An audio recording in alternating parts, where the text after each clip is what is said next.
Welcome back to Toil, Episode 4. My intention in launching this podcast was to dig into a specific issue per episode on how the government can better protect and represent Americans, whether that issue is hot in the current news at the moment. Often, the most harmful injustices are not covered in the news, intentionally or not. However, for this episode, we do need to talk about what is getting a lot of coverage in the news right now, and that's DOGE, the Department of Government Efficiency, its leader Musk, and Trump's freezing of funding that Congress has already appropriated. President Trump, his administration, and Elon Musk claim that these actions are in pursuit of efficiency and savings for the American people. But what services are the American people losing in these cost savings? And is this the best way to achieve those cost savings? First of all, efficiency does not seem to be an agreed-upon term here. Musk has been using it synonymously with cost savings, but it means so much more than that. And in fact, many of his cuts will mean less efficiency in services for the American people. So I want to talk through three main aspects of this. First, what President Trump and Musk are doing is not efficient. It is not likely saving costs in the long run, and it's harmful to Americans. Second, there are way more effective ways to save money if we were being serious and honest about this effort. And third, the way that President Trump and Musk are doing this violates our Constitution, and Congress is failing in its responsibility to act as a check on power. I'll then take a little detour to highlight how poorly Musk is running DOGE, and then I'll end with what we can do about all of this. So first, Musk's DOGE cuts and President Trump's freezing of funding is not efficient, it's not saving money in the long run, and it's harming Americans. And I'm just going to walk us through a list of several funding cuts and freezes that have happened and explain what I mean. So let's start with the over 1,000 workers from the VA, the Veterans Affairs Department, that have been fired. Will that make service delivery to veterans more efficient? Will that cut down on wait times at the VA? Most of the 1,000 workers were also veterans themselves, and 30% of the entire federal workforce are veterans. So tens of thousands of veterans are losing their jobs in Musk's DOGE cuts. Is that an efficiency we want? Is that good for the American people? This is not how we should treat our veterans. Musk also fired almost 7,000 people from the IRS, many of whom had been hired recently to modernize the technology, because up until last year, IRS staff were using systems from the 1960s and receiving paper tax returns in the mail and manually typing the information into their computers. Part of this plan also included rolling out a new system where Americans could file their taxes for free online instead of paying a third party. Will this program be impacted by these cuts? Does firing these people achieve efficiency for the American people? Many of the workers fired were also hired to identify when billionaires were cheating on their taxes. Does firing these people achieve cost savings by decreasing government revenue? We're also in peak tax season right now. Does firing so many staff mean Americans will experience slower processing? Will they wait longer for refunds? Musk fired over 400 workers at the Federal Aviation Administration, the FAA. How does that make our air traffic control system more efficient and safe? Are cost savings worth it if they lead to more plane crashes? Musk fired over 2,000 workers at the government's premier science institution, the National Institutes of Health, NIH. This included scientists researching cures to diseases. And Trump's freeze on all funding included NIH grants to universities across the country that fund similar research into cancer, Alzheimer's, heart disease, and others. Is this efficiency? Americans' lives are not worth haphazard cuts here. But if all someone cares about is money, don't we lose more money by Americans needing more health care and for longer as they suffer from diseases without a cure? Let's take the Consumer Financial Protection Bureau, or the CFPB. Musk, with the help from the principal author of Project 2025, Russell Vought, who Trump has put in his cabinet, have effectively killed the entire CFPB. The CFPB was created after the 2008 financial crisis to protect Americans from Wall Street greed, and has saved Americans tens of billions of dollars since then. When Americans are tricked or taken advantage of by massive financial corporations, they can file claims with the CFPB, and the CFPB fights on their behalf and gets them their money back. Does destroying this agency achieve some kind of efficiency? The minuscule amount of money saved by not paying staff at the CFPB is not worth Americans losing their protections. Musk fired over 130 staff at the Cyber and Infrastructure Security Agency, or CISA. CISA is responsible for protecting American infrastructure from hackers. Hospitals are often a prime target of hackers because they must pay the ransom to get their system back up and running, or people die. Is cutting staff at CISA worth American hospitals losing this protection? Is the money Americans lose when hospitals have to pay millions in ransom worth the tiny amounts saved by firing these workers? Do we save money if key government infrastructure, like our electrical grid or nuclear weapons, is hacked by the governments of China or Russia? What resources will we have to mobilize then in response? Musk fired over 3,400 staff from the Forest Service. The Forest Service is our key agency responsible for preventing forest fires, which are getting increasingly worse every single year. It was just this last January that Los Angeles was consumed in unprecedented forest fires. How is terminating the staff tasked with preventing fires efficient or good for the American people? Is it cost savings when the response to fires is so costly? It is the government's responsibility to protect the American people from fire. We also have to talk about how Musk has destroyed the U.S. Agency for International Development, or USAID. This agency saved lives around the world, providing emergency medical and food relief to dying people, all for well under 1% of the entire federal budget. How is destroying this agency one of Musk's, the richest man in the world, how is this one of his first priorities in achieving cost savings? It is less than 1% of the budget, and it helps the poorest people on the planet. It also keeps America safe. Beyond building incredible goodwill towards the USA around the world, it prevents diseases from reaching our shores. It was USAID that contained the Ebola outbreak in 2014.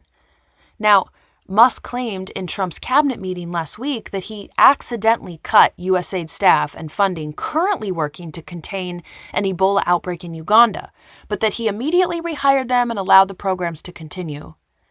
This isn't accurate. I link in the notes to more info on this, but we don't actually have staff and programs containing Ebola right now. How much will it cost to respond to an Ebola outbreak if it reaches the U.S.?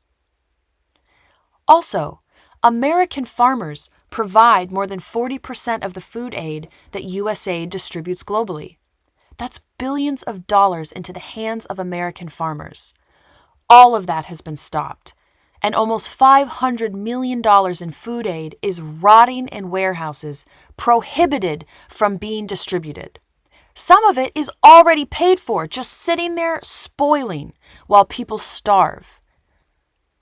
I link in the notes to information on how every single state is negatively impacted by the shuttering of USAID. Did Musk even know this when he decided to destroy USAID? Musk also fired 350 people at the National Nuclear Security Administration, only to realize later that they were the staff directly handling our nuclear weapons. He then struggled to hire them back because he had locked them out of their government emails and didn't have their personal contact information. Is this efficient? Is this even competent? He did the same thing with staff at the U.S. Department of Agriculture, who are currently trying to contain and manage the outbreak of bird flu we have in the U.S. Is this an efficient way to cut the government? Trump and Musk have also forecasted deep cuts to the Environmental Protection Agency, the EPA. Americans will bear this cost when their government can no longer protect their air, land, and water. DOGE cut hundreds of staff at NOAA, the National Oceanic and Atmospheric Administration, last week. NOAA forecasts are used by 96% of Americans. NOAA forecasts are used in flight and shipping paths. They issue tornado and hurricane warnings and make predictions used by farmers across the country. What impacts on lives and the economy might we feel by massive cuts to NOAA? Musk is also threatening to cut half of the staff at the Social Security Administration. Will this mean more efficient service and prompt and correct payments to our seniors? Could it mean payments get interrupted? These firings and funding freezes that Musk and Trump are enacting are not efficient. Most aren't saving money in the long run because it will cost more money to deal with the fallout. And they're not good for the American people. It's harming key services and protections that the government should be providing to its people. Musk is applying a move fast and break things approach, which might work in Silicon Valley for social media companies when the stakes are pretty low if you fail, but can lead to poverty or death when applied to key government services. And lastly, on this point, most federal workers, about 80%, almost 2 million people, do not live in the D.C. area. So tens, even hundreds of thousands of workers are being fired across the 50 states. What will that do to local economies? And what will be the cost of that harm?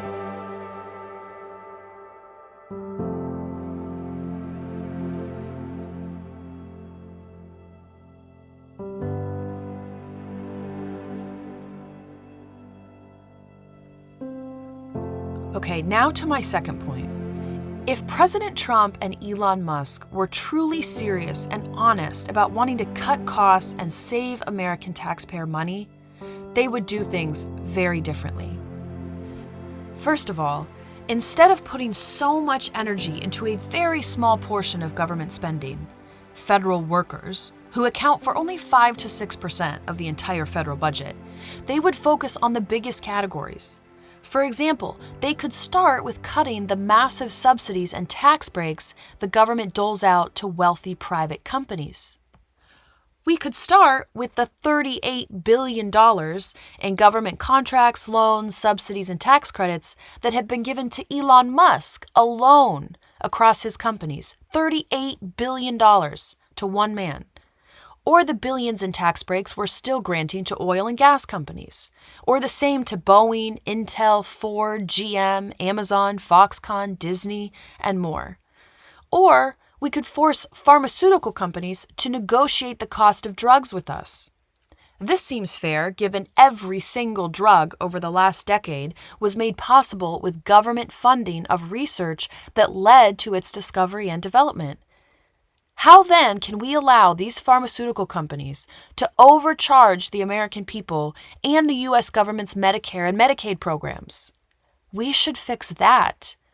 Instead of kicking people off Medicaid, which could happen if Trump and Republicans in Congress cut the program to pay for trillions in tax cuts for billionaires, we should instead refuse to pay the pharmaceutical industry's bloated prices.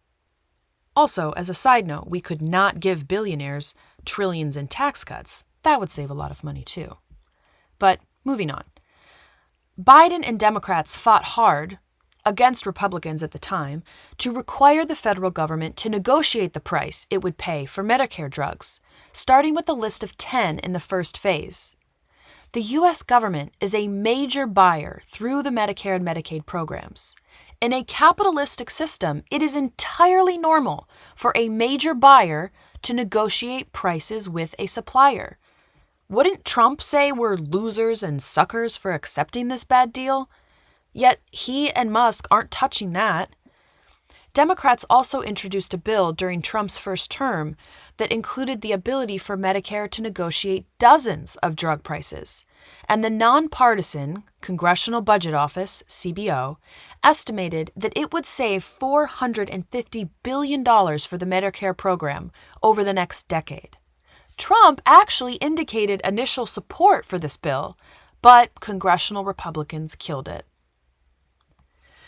Lastly, on this point, if at a place in a cost-cutting exercise where it does make sense to start cutting staff and the programs they manage, you do it in a thoughtful way. You take time to understand what an agency does and how it impacts the American people more broadly, what the workers there do, the organizational structure of the agency, and which employees you can afford to lose and which you can't.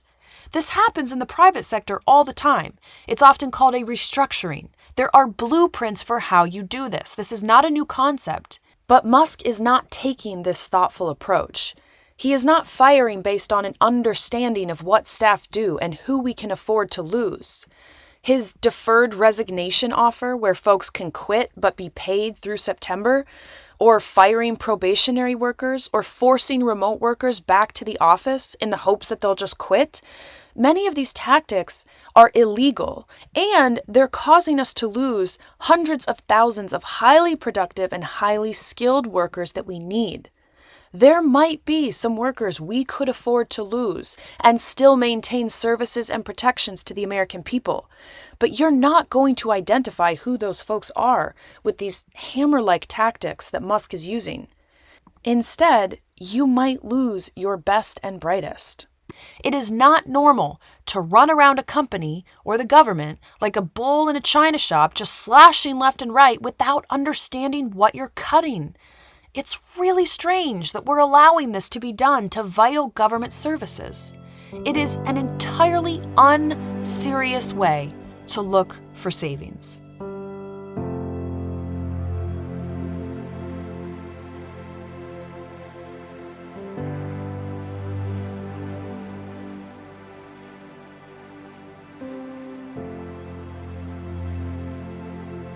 But the bottom line when it comes to cutting government spending is that this power and responsibility lies with Congress, which leads to my third point. All of this violates the Constitution. Congress sets our annual budget. That is what is adding to our debt. We want to decrease our debt? Congress must decrease the size of the budget that it passes each year. Then, agencies are given a smaller budget to work with, and the president can then make decisions around who and what needs to be cut to survive on that smaller budget. And the president does have the opportunity to propose a budget to Congress, this happens every year, which Congress then uses to negotiate the final version, which the president then signs. That is how Trump, with Elon Musk's advice, if he'd like, can work to cut government spending. What they are doing now, however, is breaking the law. They are not spending money that Congress has already passed in past years, and they are eliminating agencies that Congress created. Only Congress has the power to create and eliminate federal agencies. Article 2, Section 2, Clause 2 of the Constitution. So what Musk has done with USAID and the Consumer Financial Protection Bureau is illegal. Similarly, only Congress holds the power of the purse, Article 1, Section 9, Clause 7 of the Constitution, which means Congress sets the budget and tells the president, the executive branch, how much money to spend and on what. And then the president must spend the money the way Congress directed, Article 2, Section 3 of the Constitution. We should all be gravely concerned with how Trump is trying to lay the groundwork for his ability to ignore the power of Congress in his freezing of funding and allowing Musk to cut so many workers and cancel contracts. Trump recently posted on Truth Social that, quote, "He who saves his country does not violate any law." Seriously? This is where we are? That kind of power is the power only a king has. He who saves his country, Who is to say what saves a country? In this case, Trump and only Trump. So this quote from Trump means whatever he thinks is good for the country is not illegal. Think about what that could mean. This is absolutely not what the Founding Fathers envisioned for America. This is entirely against everything America stands for. America was founded to specifically not allow its leader to have this kind of power. The Founding Fathers created 3 separate and co-equal branches of government: Congress, the executive branch, led by the president, and the judiciary, to be checks on each other, to literally prevent our democracy from becoming a monarchy, from our president becoming a king. Even after all I've shared here in this episode, you still agree with some or even all of what Trump is doing. Surely you don't think that he should have the unchecked power of a king. But that is what he is trying to do, and Republicans in Congress are doing nothing to stop this. Republicans control the House and the Senate right now. If they continue to stand idly by as Trump does this, they are ceding their constitutional power to him and failing to be a check. Not only is this very concerning for the future of our democracy, it also sets the precedent for future presidents, maybe Democratic presidents, to do the same. If you do agree with the cuts in funding and of workers that Trump is carrying out, my guess is that you would not be thrilled about some of the things a Democratic president might try to do, and you would want Congress to check them, right? Allowing President Trump to ignore Congress now gives a Democratic president later cover to do the same, not to mention giving him king-like power.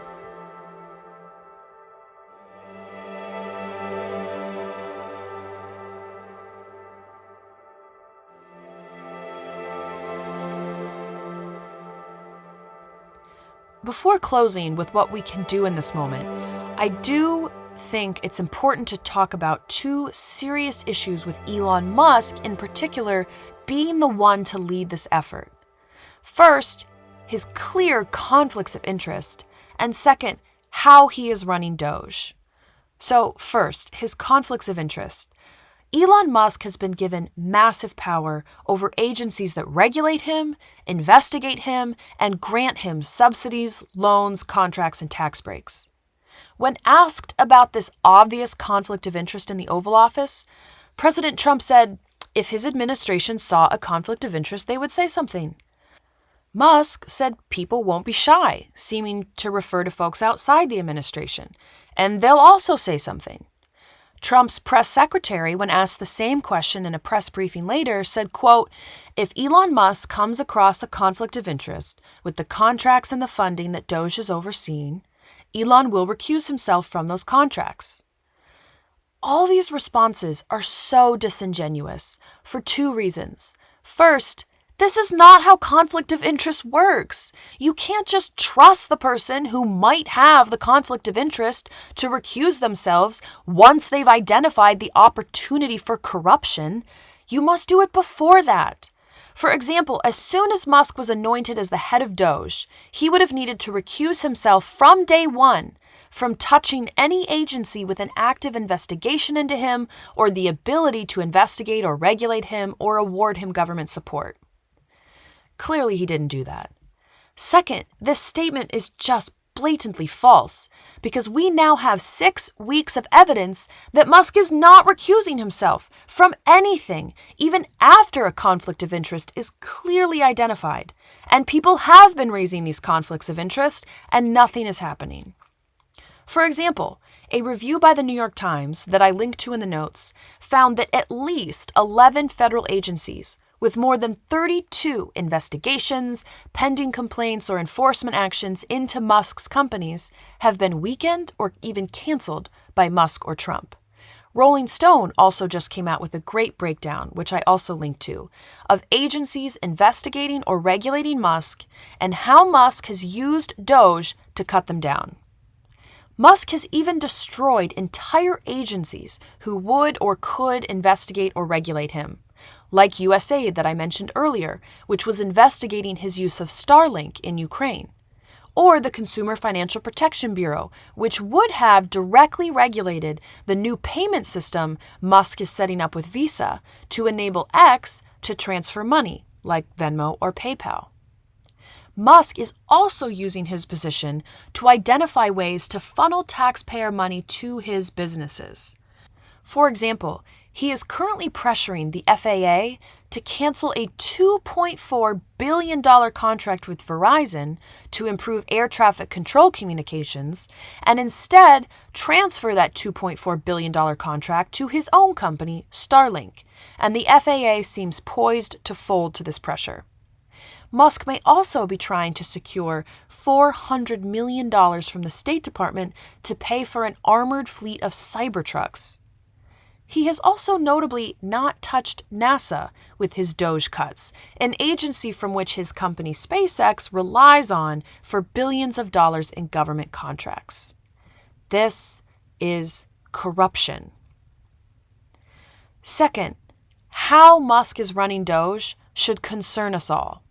First, he has filled out a lot of his DOGE team with incredibly inexperienced and unqualified people and given them unprecedented access to government information and Americans' personal and private information. Federal workers undergo extensive and deep background checks before being given access to any sensitive or classified information. Musk's team has not had to undergo this vetting, and yet they are gaining access to this very sensitive information. Second, Musk's move fast and break things approach has been a mess. I mentioned earlier DOGE's accidental firing of people managing our nuclear weapons or containing bird flu or Ebola. They've also made significant mistakes or have been intentionally misleading in reporting on their public DOGE website, what they call their wall of receipts, about how much money they're saving with all of these cuts. The DOGE site included mistakes in savings of $8 billion that was actually only $8 million. It listed a $665 million canceled contract 3 times. It included contracts that had already been canceled years ago or even expired after all the money was spent, or just made a lot of miscalculations based on not understanding how government contracting works. And these are only the mistakes we know about, thanks to folks outside the government studying things closely. If you are going to pursue a giant experiment like this on the American people with their services, and you're going to change how the government has worked for decades, you better be on top of tracking what you're doing and its impacts on the American people, now and over time. And in addition to correctly tracking what you're saving now, you better track what the American people are losing now and later if things go badly, so we can learn what works and what doesn't and hold our leaders to account. It is, of course, not in Musk's best interest to do this. This is why you need an independent party to track something like this, which is not happening.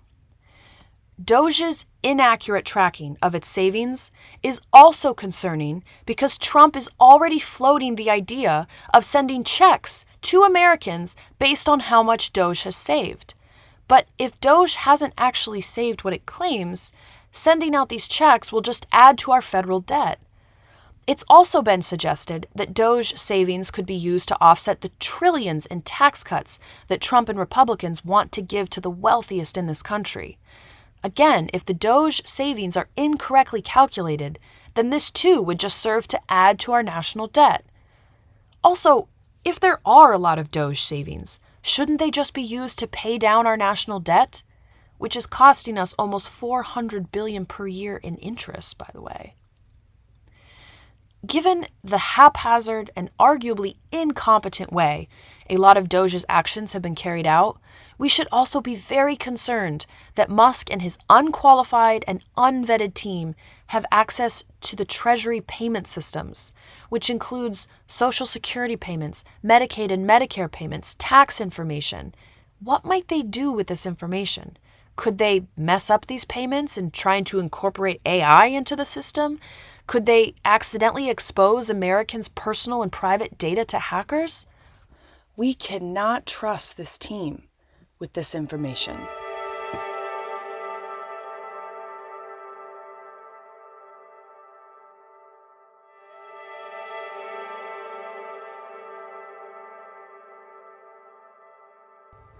So, what can we do right now? First, and I'm serious about this, we have to tell our friends and family what is happening. Most Americans do not follow the news very closely and might not know a lot of what President Trump and Elon Musk are doing, and that Congress is failing to stop them. We have to tell our friends and family. Second, speaking of Congress, we need to pressure Congress to do something, Republicans and Democrats. Republicans control the House and the Senate, so they have the power, but we need to pressure both Republicans and Democrats. If you are represented by a Democrat, I link in the notes to great guides from Indivisible on how Democrats in the House and Senate can apply pressure on the administration. If you're a Republican and you agree with massive cuts to the government, but not in the dangerous way it's happening and in violation of the Constitution, you have a role to play here too. You can tell your representatives that regardless of how you feel about the need to cut the government, America is a country of laws, and our leaders need to follow those laws and honor the checks and balances the Founding Fathers enshrined in our Constitution. A call from you to your Republican representative would carry a lot of weight. Third, protest. It may not feel like it, but protesting can really have an impact. While it isn't likely to change President Trump or Elon Musk's mind right now, it can push Republicans and Democrats in Congress to fight on an issue if they see massive public outrage about it. And it can embolden federal workers to stand up to illegal pressures from within. Federal workers under Trump's first term have said that seeing massive public protests outside gave them the courage to fight against immoral and illegal actions inside, knowing they had the public's support. And lastly, support and join the organizations that are fighting back. Many are filing lawsuits against a lot of these illegal actions, and others are mobilizing Americans to call their representatives and to protest. Groups like Democracy Forward, Public Citizen, and Citizens United, Represent Us, and Indivisible. I link in the notes to a coalition of groups. Support these organizations if you can, or join a local Indivisible or Represent Us chapter and get more involved. In closing, hopefully it is now clear that the way in which President Trump and Elon Musk are carrying out federal job cuts and funding freezes are both illegal and will ripple out far beyond federal workers and D.C., with potentially very harmful consequences. We are likely to see increased reporting of those tangible harms soon and years down the road. What we do now matters. The Founding Fathers created this American democracy to be of, by, and for the people. Let's hold our leaders accountable to that calling.